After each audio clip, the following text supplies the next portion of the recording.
Varicose veins కి సరైన చికిత్స కోసం సంప్రదించండి ఎవిస్ హాస్పిటల్. నమస్కారం. విష్ణు పురాణము 9వ రోజు పారాయణలోకి వచ్చాం. జడభరతుడు వీరరాజు అనే రాజుకి మోక్ష జ్ఞానాన్ని కలగజేస్తున్నాడు. ఇప్పుడు అతడు ఎట్లా కనపడుతున్నాడు? ఒక మూఢుడైన బ్రాహ్మణుడిగా కనిపిస్తున్నాడు. అలాంటి స్వరూపంలో ఉన్న భరతుడు రాజుకి ఏం చెప్పాడో చూద్దాం మనం. అయితే నువ్వు శిబికెక్కేవు, ఇది దారువా వృక్ష అంటే కర్ర చెట్ట, దారు అయితే నిన్ను దారు ఎక్కావని అనరు.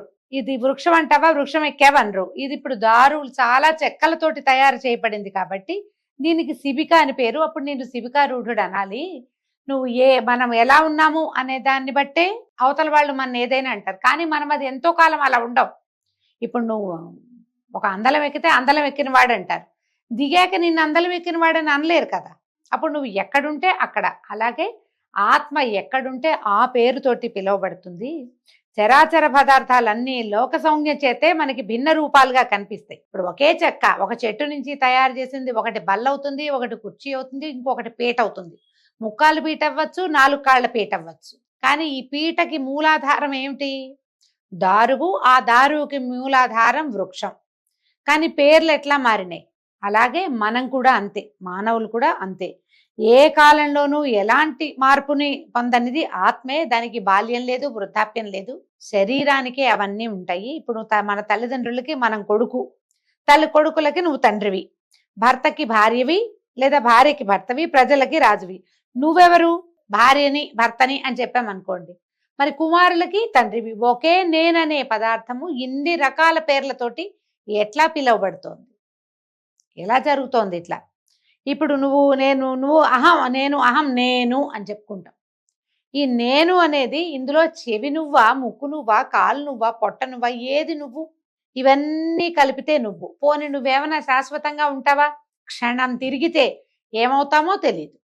ఆ తర్వాత ఈ నేను అని చెప్పుకున్నటువంటి శబ్దం ఏ శరీరం నుంచి వచ్చిందో ఆ శరీరము పోతుంది, శబ్దము పోతుంది. ఇలా వివరంగా మాట్లాడాడు. ఇప్పుడు సోహం అనేది ఎలా అన్వయిస్తుంది అంటే, రాజు ఆశ్చర్యపోయాడు. ఇదంతా నేను ఆలోచించలేదు. అయితే నేను నీ తాత్వికోపన్యాసం వల్ల నా మనసు పరిపరి విధాలుగా పరిగెడుతోంది. ఈ వికారాన్ని పోగొట్టు. వివేకానికి సంబంధించి నువ్వు చెప్పింది ప్రపంచంలో ప్రతివాడికి అన్వయించుకునేదే ఇది. అయితే పరమార్థమైనటువంటి శ్రేయస్వరూపం నాకు తెలియాలి. ఈ పరమతత్వ బోధకుడైన కపిల మహాముని అడిగి తెలుసుకుందామని బయలుదేరాను. నువ్వు కూడా అంతటి వాడుగానే నాకు అర్థమవుతున్నావు. ఇప్పటిదాకా నేనెవరు అన్న ప్రశ్న నాకు రాలా. మోక్షాన్ని సాధించాలని ప్రతి వాళ్ళు అంటుంటే ఇదేమిటి రోజు ఇలాగే ఉంటున్నావు, ప్రతిరోజు ఇదే పని చేస్తున్నావు, ఇంతే ఉంటున్నావు, ఇంకో రకంగా ఉండట్లేదు. అదేదో తెలుసుకుందామని బయలుదేరాను. నిన్నే నేను ఆచార్యుడిగా భావిస్తాను, అనుగ్రహించి నా కోరిక తీర్చమని అడిగాడు. అయితే ఈయన ఇంకా ఇందులో ప్రశ్నలు మార్చాడు చూడండి. ఓ రాజా, పరమార్థం గురించి చెప్పాలా, శ్రేయస్సు గురించి చెప్పాలా? శ్రేయస్సు పరమార్థం ప్రదం కాదు. శ్రేయస్సు యొక్క లక్షణాలు పరిపరి విధాలుగా ఉంటాయి. ఇష్టదైవాన్ని ఆరాధించి అభీష్ట సిద్ధిని పొందటం శ్రేయం అంటే అది. భగవంతుని ఆరాధించాం, నైనా మాకు ఇల్లు ఇవ్వు, వాకిలి ఇవ్వు, మంచి ఉద్యోగం ఇవ్వు, నా పిల్లలకి మంచి భవిష్యత్తు ఇవ్వు, మాకు వంశాభివృద్ధి ఇవ్వు, ఓ తోటలు దొడ్లు నాదే పై చేయిగా ఉండు, అధికారం ఇవ్వు, ఇవన్నీ శ్రేయస్సు. ఇవి కాదు పరమార్థాలు. అయితే రాజ్యభోగాలు, ధనధాన్యాలు, సతీసుతులు, బంధుమిత్రులు ఇలాంటివి పొందడం పరమార్థం ఎట్లా అవుతుంది? ఇది పరమార్థం కాదు, కేవలం శ్రేయోదాయకమే. యజ్ఞం చేసి దానికి ఫలితంగా స్వర్గానికి వెళ్ళటం కూడా పరమార్థం కాదు. యోగమూలంగా పరమధ్యానం చేస్తే అప్పుడు జీవుడు పరమాత్ముడు ఏకమవుతారు. పరమాత్మ దర్శనానికి హేతువు ధ్యానం. కొందరు ధర్మ ప్రధానంగా ధన వ్యయం చేస్తారు, దాని చేత వాళ్ళకి ధర్మం లభిస్తుంది. కొందరు ఏవో కోరికలు ఫలించాలని ధనద్వయం చేస్తే వాళ్ళకి సిద్ధించేదేంటి? కామ్యం. మనం లలితా సహస్రనామం పారాయణం చేస్తాము, ఏదో ఒక మనసులో ఒక కోరికతోటి, అది కుదురుతుంది. నిష్కామంగా లలితా సహస్రనామ పారాయణ చేసే వాళ్ళు ఎవ్వరూ ఉండరు, ఏదో ఒకటి ఉంటుంది. అయితే ఇలా తర్కిస్తే ఇవన్నీ కర్మ సంబంధాలే అవుతాయి కానీ పారమార్థికాలు కావు. ఇవన్నీ మనకి ఏదో కావాల్సింది, పరలోక సుఖాన్ని ఆశిస్తూ లలితా సహస్రనామం చేసినా అది కూడా శ్రేయస్సే, కానీ పారమార్థికం కాదు. అసలు ఏది వద్దు అని చేయగలగాలట. అలాగే వేదాలు చెప్పిన చొప్పున యాగాలు చేస్తే అవి కూడా పరమార్థం కాదు, కేవలం కర్మఫలప్రదాలుగా కర్మ చేసిన దానికి ఫలితం లభిస్తుంది. ఘటానికి కారణం మన్ను, ఘటం కార్యం, అది మన్నే అవుతుంది. కానీ మరేమవుతుంది? ఒక కుండ చేసాము, దానితోటి దాన్ని ఏమంటారు, కారణం మట్టి. ఆ మట్టితోటి కుండ చేసాం. ఈ కుండ కార్యం అవుతుంది, అది మన్నే అవుతుంది. కానీ కుండ అయితే మాత్రం మట్టి కాదు, మట్టే కదా. కుండ అని పేరు పెట్టాం, కానీ అది దేంతో నిర్మించబడింది? మన్నుతోటే. అది మట్టే, అది మట్టిలోనే కలుస్తుంది. ఈ రీతిగా చేసే యజ్ఞాలు అంతరించేవే కానీ స్థిరాలు కావు. మరి వాటిని పరమార్థికాలుగా ఎలా నిర్ణయించగలుగుతాము? దేశకాలాలకు అధీనములై కర్మల వల్ల పట్టే ఫలితాలు నీటి బుడగల్లాగా అంతరించిపోతాయి, కానీ వాటిని పరమార్థ రూపంగా చెప్పలేము. పరమార్థ రహస్యాన్ని సూక్ష్మంగా చెప్తారు. ఇది కొంచెం పెద్ద మ్యాటర్ కదండి, కానీ సూక్ష్మంగా చెప్తానంటున్నారు. పరమార్థ తత్వం నిత్య శుద్ధం, ఒంటరిగా ఉండి అంతటా వ్యాపించి ఉంటుంది. శాశ్వతమైన సుఖస్థితిని కలిగిస్తుంది. కైవల్యమునందు విహరిస్తూ ఉంటుంది. మాయకి అతీతము, నిర్గుణము, జననము మరణము లేనిది. పేరు జాతి తన పెర భేదం లేకుండా అద్వైత రూపంగా ఉంటుంది. వాయువు వేణురంధ్రాలలో షడ్జాది స్వరాల వివిధ గతులతో ఒప్పినట్టుగా ఒక్కొక్కప్పుడు అది భిన్నత్వాన్ని కూడా వహిస్తుంది. ఒకే గాలి చూడండి, ఫ్లూట్లో ఊదితే 36 రకాల గాలులు ఏం లేవు, ఒక్క స్వరమే, ఒకటే. అది ఉన్న హోల్స్ నుంచి ఒక్కో దాంట్లో నుంచి ఒక్కొక్క స్వరం లాగా వినపడుతుంది. బ్రహ్మాది భేద రూపాలన్నీ పరమాత్మనివే కానీ వేరుగా చెప్పదగినవి కాదు. బాహ్య అభ్యంతర ప్రవృత్తుల వల్ల ఆ ఏక పదార్థానికి రూపభేదాలు కలుగుతాయి. ఇది పరతత్వము, ఏకరూపం. ఇదంతా విని ఆలోచిస్తున్నాడు ఆయన. ఇదో తెలిసినట్టే ఉంది, ఏమీ తెలియనట్టుగా కూడా ఉంది. అయితే అప్పుడు ఈయన చెప్పాడు, జడభర్తుడు ఒక ఇతిహాసాన్ని చెప్పాడట ఈ అద్వైత బోధకి. బ్రహ్మమానసపుత్రుడు రుభుడు అనే ఆయన, ఆ రుభుడు అనే మునిపుంగవుడు ఉండేవాడట. అతనికి పులస్త్యనందనుడు నిదాకుడు అనేవాడు శిష్యుడుగా ఉండేవాడు. వాడికి అద్వైత విషయం తప్ప సమస్త సుజ్ఞాన విషయాన్ని ఉపదేశించాడట ఈ రుభుడు అనే ఆయన. తదుపరి పౌలస్త్యుడు గురు శాసనాన్ని అనుసరించి, ఇది నా పులస్త్యుని యొక్క కుమారుడు, ఏం చేశాడట, గృహమేధ అయ్యాడు, వివాహం చేసుకుని మన గృహస్థ అయ్యాడు. నివాసం దేవికా మహానది తీరంలో ఉన్న వీరనగరానికి వెలుపల ఒక భార్యతో కలిసి ఒక ఉద్యానవనంలో నివసించేవాడు. కొంతకాలానికి ఈ రుభుడు ఏం చేశాడట, అద్వైతం గురించి బోధించడానికి శిష్యుడి దగ్గరకు వచ్చాడు. అదే సమయంలో ఈ నిదాకుడు విశ్వదేవం అనే హోమాన్ని నిర్వహించి వెలుపలకు వచ్చి చాలా కాలం అయ్యేందువల్ల గుర్తించలేకపోయి గురువు గారిని గుర్తుపట్టలేదట. అతిథి అనుకుని సాదరంగా ఆహ్వానించి అర్ఘ్యం పాద్యం ఇచ్చి, ఆయన వంట అయింది, అలసిపోయినట్టు కనిపిస్తున్నారు, భోజనం చేయొచ్చు అంటే అడిగాడు, భోజనం చేయండి అని అడిగేసరికల్లా ఆ రుహుడు అన్నట, నేను నీచమైన పదార్థాలు తిన్ను, ఇప్పుడు సిద్ధంగా ఉన్న ఆహార పదార్థాలు ఏమిటో చెప్పు, మీ ఇంట్లో ఏముండారో చెప్పమన్నాడు.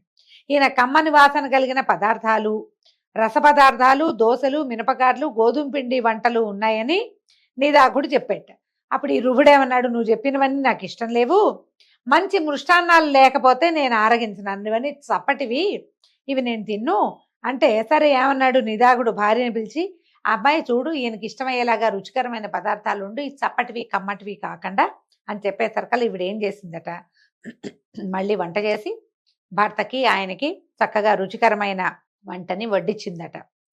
అప్పుడు ఈయన నిదాకుడు అడిగాడు, అయ్యా ఆహార పదార్థాలన్నీ నచ్చాయా, మీకు బడలికి తీరిందా, ఆకలి తీరిందా, మీరు ఎక్కడి నుంచి వచ్చారు, ఎక్కడికి వెళ్ళబోతున్నారు, మీ నివాసం ఎక్కడండి అన్నప్పుడు ఈయన రుభుడు చెప్పాడట గురువు చిరునవ్వుతో, భరించరాని ఆకలితో ఉన్నవాడికి ఆహారం తృప్తి కలిగిస్తుంది కదా, మనకు చచ్చేలా ఆకలిస్తుంది, అప్పుడు ఆహారం రుచి.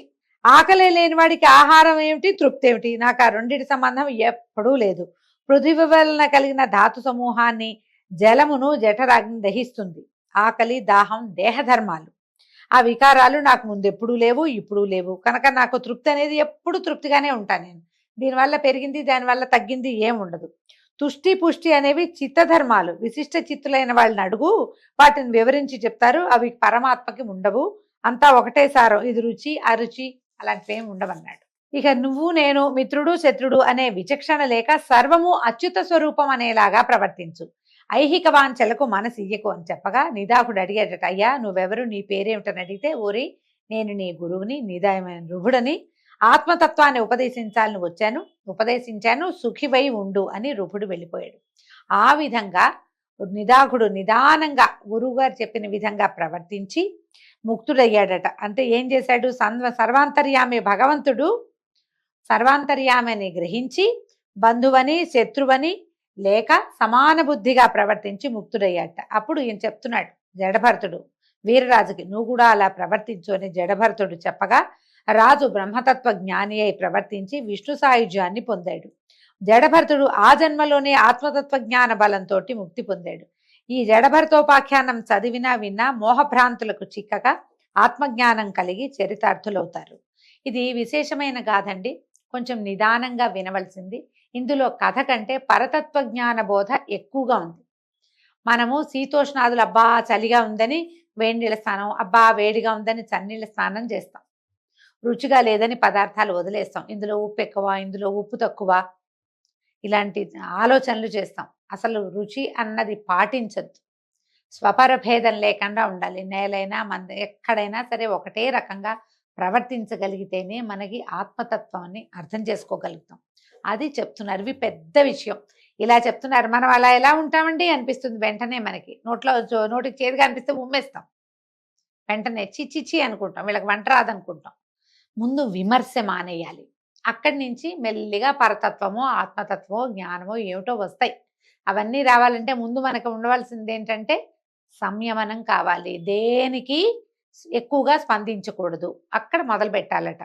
అయితే ఇంకేం చెప్పమంటావో అని పరాశరుడు అడిగేసరికల్లా మైత్రేయుడు ఇట్లా అన్నాడు. మన్వంతరాలు, మనుపుత్రులు, దేవతలు, సప్త ఋషులు, ఆ కాలాలలో ఇంద్రులు, వాటి చరిత్రలు చెప్పమని అడిగాడు. గడిచినవి రానున్నవి అయినటువంటి చతుర్దశ మన్వంతరాల చరిత్ర చెప్తామంటున్నారు. ఏమిటో ఇది చాలా విశేషంగా ఉంటాయండి. స్వయంభువ, స్వారోచిష, ఉత్తమ, తామస, రైవతక, చాక్షుషాలనే 6 మన్వంతరాలు చెల్లిపోయినాయి. స్వయంభువము, స్వారోచిషము, ఉత్తమము, తామసము, రైవతకము, చాక్షుషము ఇవి వెళ్ళిపోయినాయి. ఇప్పుడు వర్తమానం వైవస్వత మన్వంతరము. రోజు నిత్య పూజకి ఎవరైతే సంకల్పం చెప్పుకుంటారో వైవస్వత మన్వంతరే అని చెప్పుకుంటాం. మనం ఉన్న మన్వంతరం పేరు వైవస్వతం. కల్పాంత కథల వల్ల స్వయంభువ మన్వంతర చరిత్ర నువ్వు విన్నావు. ఇప్పుడు స్వారోచిష మన్వంతర కథ చెప్తానని చెప్తున్నారు. స్వారోచిషం అంటే 2వ మన్వంతరం. మన ముందున్న మన్వంతరం ముందు చాలా ముందుంది, దాని గురించి చెప్తానంటున్నారు. ఇప్పుడు ఇంద్రులు మారిపోతారండి ప్రతి మన్వంతరానికి.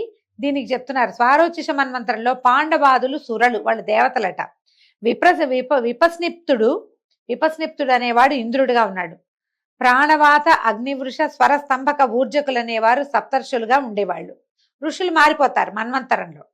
ఆ చైత్ర, చిత్ర, మదన, కింపురుషాదులు ఆ మనువు యొక్క కొడుకులుగా ఉండేవారట. ఉత్తమ మన్వంతరంలో తర్వాత మన్వంతరం సంగతి చెప్తున్నారు. సుశాంకుడు అనేవాడు ఇంద్రుడు. సుధాముడు మొదలైన 12 గణాదులు దేవతలుగా ఉన్నారు. మునుపు ఇంతకుముందు చెప్పారు వశిష్ఠ నందనులు 7 సప్త మహర్షులుగా ఉన్నారు. 4వ మనువు తమసుడు. అతని మన్వంతరంలో శిబి ఇంద్రుడుగా ఉన్నాడు. ఇవి మారుతూ ఉంటారు. మనకి భవిష్యత్ బ్రహ్మ ఆంజనేయుడు అని చెప్పుకుంటాం మనం. భవిష్యత్తులో బ్రహ్మదేవుడు ఎవరంటే మనకి ఆంజనేయుడు భవిష్యత్ బ్రహ్మ. ఇది తెలుసు కదా చాలా మందికి. ఎందుకంటే మనకు చూడండి ఊరూరా గమనించండి, విపరీతంగా ఆంజనేయ దేవాలయాలు వెలుస్తాయండి. ఆయన భవిష్యత్ బ్రహ్మ అవటం వల్లే ప్రతి చోట ఆయనకు ఒక దేవాలయం, రోడ్డు మీద నుంచుని కనపడతాడు ఆంజనేయుడు. ఏమీ ఉండదు, ఒక గుడి గోపురంగా ఉండదు. ఒక విగ్రహ ప్రతిష్టాపన చేస్తారు, కొబ్బరికాయలు కొడితే కొట్టినట్టు లేకపోతే లేనట్టు, ఎవరైనా సింధూరం రాస్తే రాసినట్టు లేకపోతే లేనట్టు. పూజాధికాలు లేకుండా కూడా ఆంజనేయుడు వెలవటం విశేషంగా కనపడుతుంది మనకి. రాబోయే అంటే మన్వంతరంలో భవిష్యత్తుకి బ్రహ్మ ఆంజనేయుడట. అట్లాగే ప్రతి మన్వంతరంలోనూ ఇంద్రుడు, బ్రహ్మ వీళ్ళందరూ మారుతూ ఉంటారనమాట. ఇక్కడ 4వ మనువు తమసుడు. అతని మన్వంతరంలో శిబి అనే చక్రవర్తి కథలు చెప్పుకున్నాం మనం. ఆ శిబి చక్రవర్తి ఇంద్రుడుగా ఉంటాడు. హరసత్య రూపాదులు సురలు. తర్వాత కావ్య, చైత్ర, పృథుకావ్య, వర్ణ, అగ్ని, పీవర, జ్యోతి ధాతువులే సప్తర్షులుగా మారుతారు. ఖ్యాతిజ, అనుజంఘాదులు ఆ మనువు యొక్క కొడుకులుగా ఉంటారు. వాళ్ళు ధర్మాత్ములు, అనేక క్రతువులు చేసిన వారుగా ఉన్నారు. తర్వాత రైవత మన్వంతరంలో విభుడు అనేవాడు ఇంద్రుడు. అమితాభులు దేవతగణాలు. తర్వాత ఊర్ధ్వబాహుడు, దేవబాహుడు, హిరణ్యరోముడు, వేదవంశుడు, తామకుడు, శ్రీమంతుడు, పర్జన్యుడు అనేవాళ్ళు సప్తర్షులుగా కనిపిస్తారు. బలబంధువు మొదలైనటువంటి భుజబలశాలులు మనునందనులుగా కనపడతారు. మనువు యొక్క సంతానమే కదా ప్రజోత్పత్తి చేసిన వాళ్ళు. మనువు ప్రియవ్రత మహిపతి విష్ణువును గూర్చి తపస్సు చేసి మునుపు అంటే కాదు, ఇది కట్ చేయండి అమ్మా, మళ్ళీ చెప్తున్నాను. మునుపు పూర్వకాలంలో ప్రియవ్రతుడు అనేటువంటి మహీపతి విష్ణువుని గూర్చి తపస్సు చేసి స్వారోచిషుడు మొదలైనటువంటి 4 కొడుకులకి తండ్రి అయ్యాడట. అతన్ని తపోమహిమ చేత వాళ్ళు మనువులై భూపతులయ్యారు. రాజవంశాలు వాళ్ళ వల్ల వెలిసిల్లినాయి. ఈ ప్రియవ్రతుడు ఎవరు? ఉత్తానపాదుడు ప్రియవ్రతుడు కథ చెప్పుకున్నాం. ఉత్తానపాదుడి కుమారుడు మన ధ్రువుడు కదా. ప్రియవ్రతుడు ఇక్కడ ఆ ఈ నలుగురు మనువులకి తండ్రిగా ఉన్నాడు. తర్వాత ఆరవదైన చాక్షుష మన్వంతరం నందు మనోజవుడు ఇంద్రుడిగా ఉన్నాడు. పృథుక రేఖాదులు దేవతలుగా ఉన్నారు. సుమేధాదులు సప్తఋషులు, పూర్వు మొదలైన వాళ్ళు ఈ మనువు యొక్క కుమారులుగా ఉన్నారట. ఇప్పుడు వర్తమాన మన్వంతరంలో ఇప్పుడు మనం దీంట్లో ఉన్నామో వైవస్వత మన్వంతరంలో ఎవరున్నారు? సూర్యనందనుడైన వైవస్వతుడు, వివస్వాన్ అని చెప్తారు సూర్యుడికి పేర్లు. ఆదిత్య హృదయంలో వస్తుంది కదా, ఖగ పూష గభస్తిమాన్ ఇలా వస్తుంది చూడండి. అందులో వివస్వాన్ అనే పేరుంది. అతని కుమారుడైన వాడే వైవస్వతుడు. అతడు రాజుగా ఉన్నాడు. పురంధరుడు ఇంద్రుడు, ఆదిత్య వసురుద్రాదులు దేవతలు, గౌతముడు, జమదగ్ని, కశ్యపుడు, అత్రి, భరద్వాజుడు, వశిష్ఠుడు, విశ్వామిత్రుడు అనేవాళ్ళు సప్తర్షులుగా ఉన్నారు. ఇక్ష్వాకువు, నాభాగుడు మొదలైనటువంటి 9 మంది మనువు యొక్క కుమారులు. వాళ్ళు వేర్వేరు వంశకర్తలై అశ్వమేధాది యజ్ఞాలు నిర్విఘ్నంగా చేసి సాటి లేని బలపరాక్రమాలతోటి సిరి సంపదలతోటి రాణించారు. ఇప్పుడు మనం సప్తర్షి మండలం ఇప్పుడు వీళ్ళు కనపడతారనమాట మనకి. ఇంతకు ఆధారము అప్రమేయమైనటువంటి విష్ణు శక్తి అని గ్రహించు. ఈ జరిగే కథలన్నిటికీ ఆధారము అప్రమేయమైనటువంటిది, ఏ రకమైన ఎల్లలు లేనటువంటి విష్ణువే దీనికి ఆధారం.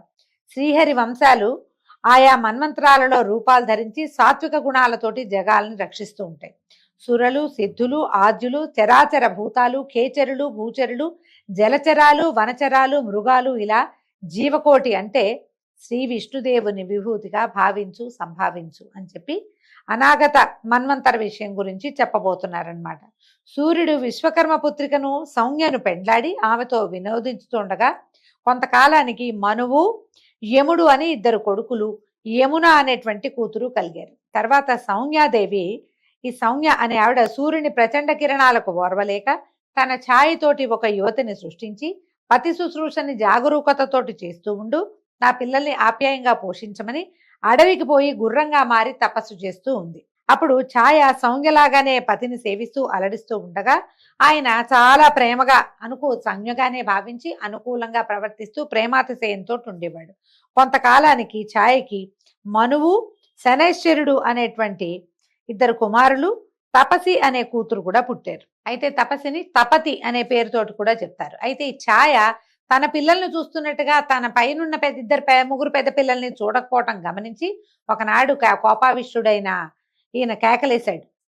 మనువు, తల్లివైన నువ్వు పిల్లలందరినీ సరిగా చూడక మా యందు పక్షపాతంతో ఉంటున్నావు, ఏమిటి బుద్ధి నువ్వు ఎందుకు ఇట్లా ప్రవర్తిస్తున్నావని యముడు, అంటే పెద్ద కుమారుల్లో ఒకడైనటువంటి యముడు ఛాయని అనరాని వినడాని పరుషవచనాలతో నొప్పిస్తే ఏం చేసిందట, తాళలేక నొప్పించి అన్నాడు. అనేసరికల్లా ఆవిడ కూడా కేకలేసరికల్లా యముడు తాళలేక ఆ తిట్లు భరించలేక ఛాయను ఒక తన్ను తన్నట. ఆ అవమానం భరించలేని ఛాయ నీ పాదాలు బరువైపోగాక అని శపించిందట.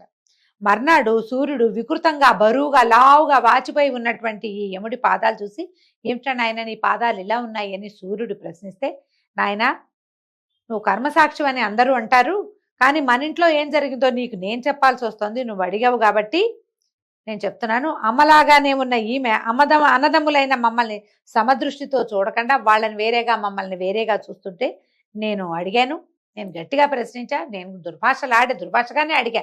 ఆమె నన్ను నానా దుర్భాషలాడింది. నేను భరించలేక తన్నేను. ఆమె మా అమ్మలాగా కనపడుతోంది కానీ అమ్మలాంటి ప్రవర్తన ఈమెకు లేదు. ఈమె ఎవరో మాయలాడి తెలుసో తెలియకో కొడుకులు ఏమైనా ఉంటే తల్లి పిల్లల్ని ఓదారుస్తుంది, దగ్గరికి తీసుకుని సముదాయిస్తుంది, కానీ శపించదు. ఇది తల్లి గుణమేనా? నన్ను తన్నేనంది. నాకు ఈమె ఎందు తల్లి లాంటి భావన కలగటం లేదు. కాబట్టి నేను మనసాక్షిగా చెప్తాను, ఈమె తల్లి కాదు, నేను ఈమె కొడుకుని కాదు, చిత్తగించు, అంతా నీ ఇష్టం ఇంకా అని కోపంతో యముడు తండ్రికి చెప్పాడు. ఈమె తల్లిలాగా ప్రవర్తించట్లేదు.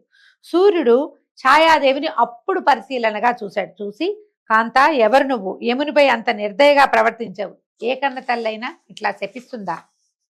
ఏం కారణం? నువ్వు మాయలాడివని అనుకోవాల్సి వస్తుంది, ఉన్నట్టు చెప్పు, ఏం జరిగిందో చెప్పంటే అప్పుడు ఛాయ ఇప్పుడు చెప్పిందనమాట. పద్మబాంధవ, నేను సౌమ్యని కాను, నా పేరు ఛాయ. ఆమె తన నీడని ఇలా నన్ను రూపసిగా చేసి ఇక్కడ నుంచోబెట్టింది, తన అడవికి వెళ్ళింది, తపస్సు చేసుకుంటానంది అని చెప్పేసరికి ఛాయ మాటలు విన్నటువంటి సూర్యుడు ఆమెనేమిని అనలేక యముని పాదాలు యథాపూర్వంగా ఉండేటట్టుగా అనుగ్రహించాడు. ఛాయ వల్ల సౌమ్యాదేవి ఎక్కడుందో, అరణ్య నివాసం ఎక్కడ చేస్తుందో తెలుసుకుని అక్కడికి వెళ్ళి గుర్రంలాగా మారి ఆమెని మోహపెట్టి వినోదంగా ఉన్నాడు కొంతకాలం. అక్కడే ఉండగా ఏమట వీళ్ళిద్దరికీ ఈ గుర్రం రూపాలతో ఉన్నటువంటి సూర్యుడు సౌమ్యాదేవి దంపతులకి అశ్విని దేవతలు రేవంతుడు జన్మించారు. తర్వాత సూర్యుడు సౌమ్యతో నిజ రూపానికి మళ్ళీ వచ్చి తన ఇంటి దగ్గర సంతానికి ఇంటికి వచ్చేసాడు. ఇంతలో విశ్వకర్మ త్వష్ట వచ్చి సౌమ్య బాధ సూర్యుడికి చెప్పి ఒప్పించి అతని కిరణాలని హస్తయంత్రంతో సానపట్టాడట. 1000 కిరణాల్లో నుంచి 8వ వంతు సానపట్టేసరికల్లా ఒకంత వేడి తగ్గిందనమాట. ఆ వేడి తగ్గి సౌమ్య సుఖంగా ఉండేదట.